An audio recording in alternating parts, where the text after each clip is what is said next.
Hey guys, welcome to the homework number 8 front side video. So the front side deals with group data and histograms, which is something we talked about last class. You guys did great with it, so hopefully this video will just kind of serve as a reminder. So let's get started. So here I have a long set of data. And so what we are going to do, there's the bell.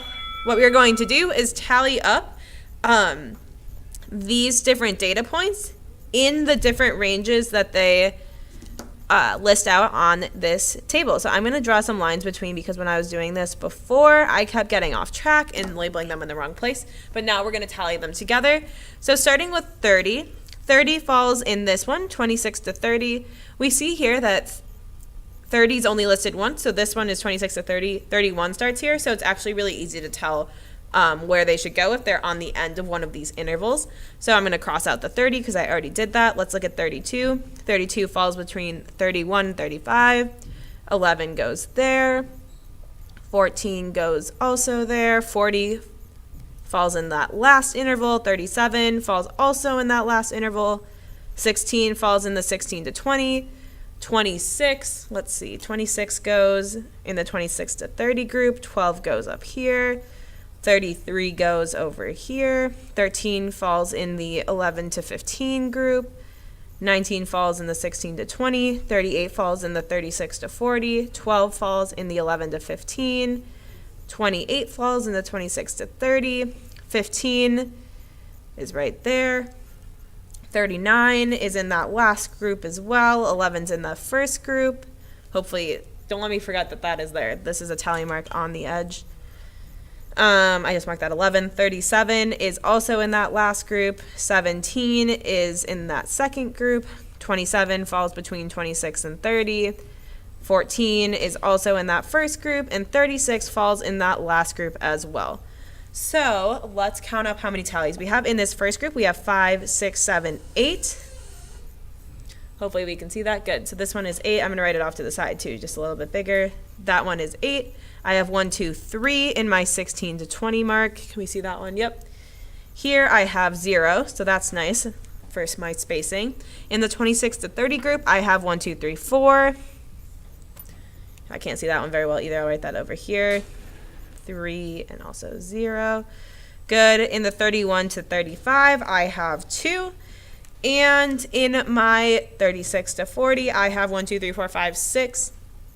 Which is what I got when I did it before too. That's awesome. So just a reminder, at the end we should count up how many we have.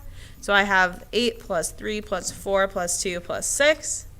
That gives me a total of 23, and I had 1, 2, 3, 4, 5, 6, 7, 8, 9, 10, 11, 12, 13, 14, 15, 16, 17, 18, 19, 20, 21, 22, 23 entries.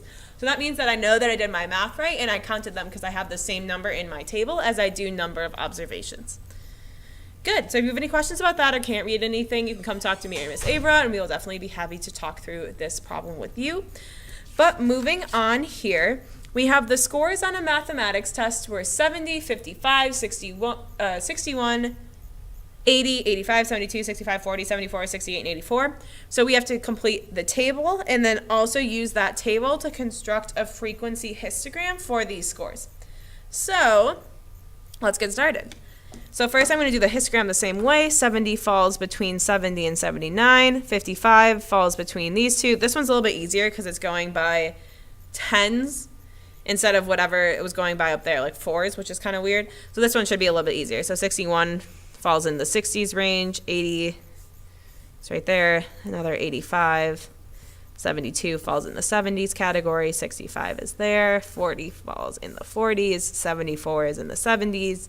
68's in the 60s, and 84 is in the 80s.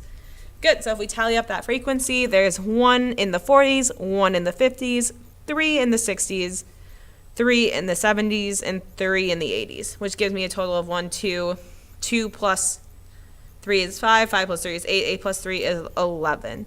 And I have 1, 2, 3, 4, 5, 6, 7, 8, 9, 10, 11 scores, so that's pretty good.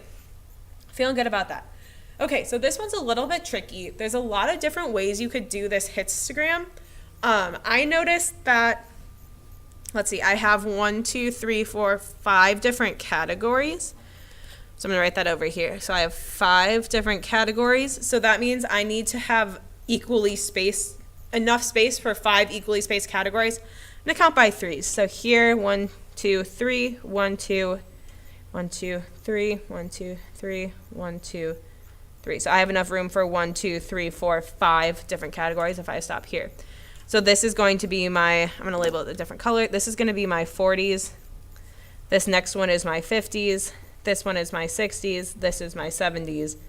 And this is my 80s. So we see that I have enough room for my histogram to fill in each of these spaces between the gaps that I set up. How did I do that? I noticed that there were 5 categories, and this looked to be about 15 blocks wide, so I split it up into groups of 3. You can do it any way you want. I think that makes the most sense.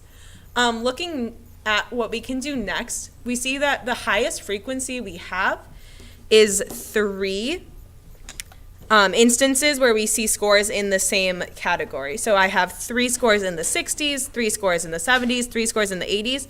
So you can kind of do whatever you want. This is why it's really important to label your axes. I could count it 1, 2, 3 like this.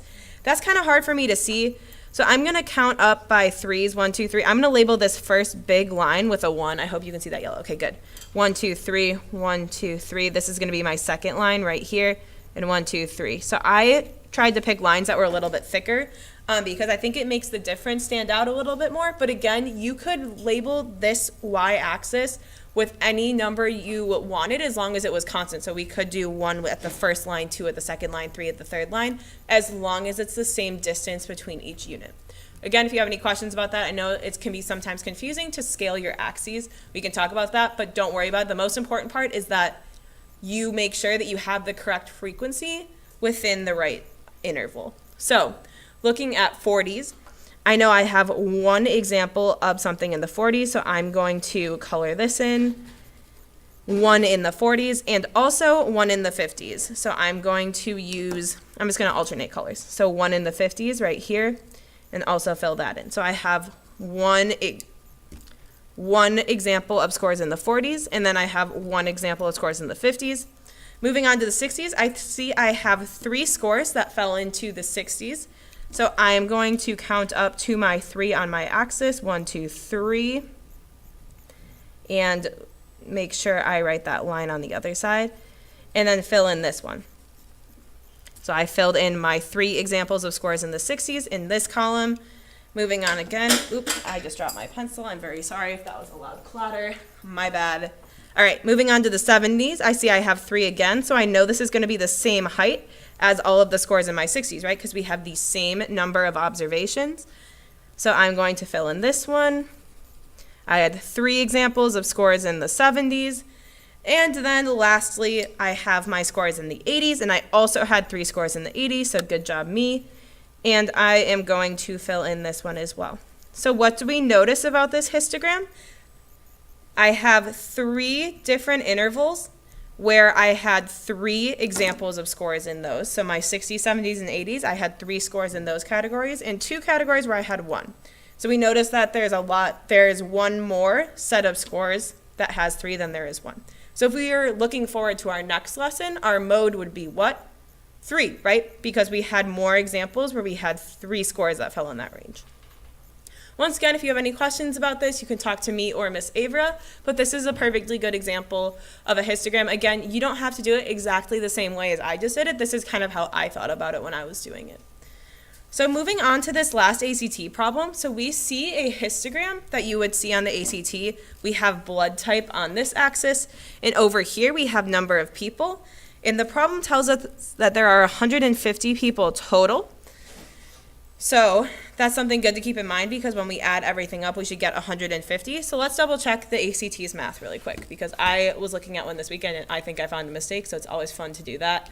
So we have 62 plus 67 plus 15 plus 6, which is the totals at the top of these graphs.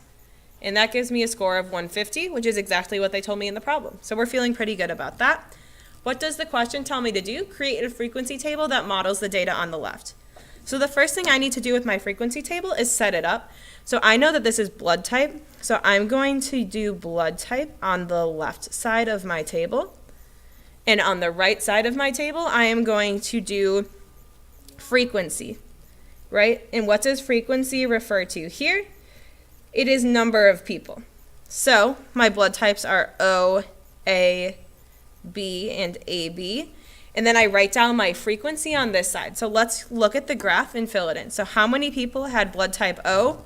I look up at my histogram and I see that 62 people had blood type O. Looking at the next one, how many people had blood type A? I see that there were 67. Looking at blood type B, I see that there were 15. And blood type AB had 6. So here it doesn't make sense to include a category with tallies, right? Because the histogram down here literally tells us what it was. So here we can just create a table with blood type and frequency, and then we are switching back and forth between two different formats. They can be useful for different things. If you're more of a visual person, you might want to do more bar graphs. If you are more of a numbers person where you like to see the number, then sometimes organizing it in a frequency table can be helpful too. So once again, if you have any questions, please talk to me or Miss Avera. Otherwise, we will see you guys tomorrow.